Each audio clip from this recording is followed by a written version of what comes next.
ज़ैन एक ज़हीन मगर शरारती बच्चा था। एक दिन स्कूल से वापस आकर उसने अपना बैग एक तरफ रखा और खेलने में लग गया। अम्मी ने पूछा, बेटा होमवर्क कर लिया?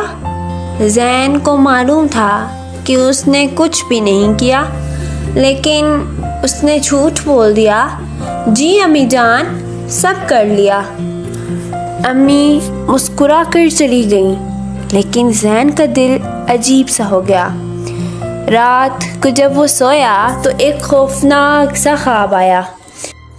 उसने देखा कि अंधेरे कमरे में एक काला साया खड़ा है।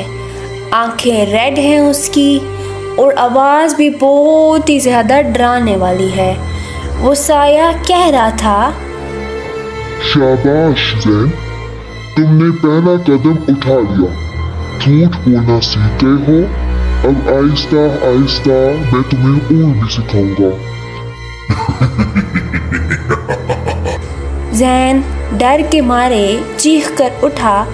दिल ज़ोर ज़ोर से उसका धड़क रहा था और वो फ़ौरन अम्मी जान के कमरे में गया और रोते हुए बोला, अम्मी जान, मैंने आपसे झूठ बोला था, होमवर्क नहीं किया था, मुझे माफ़ कर दे।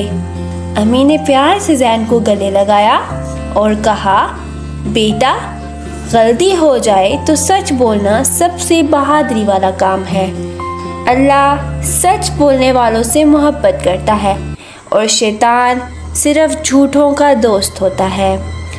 अगले दिन ज़ैन ने पहला काम यही किया कि होमवर्क कंप्लीट किया और दिल से वादा किया कि अब वो झूठ नहीं बोलेगा।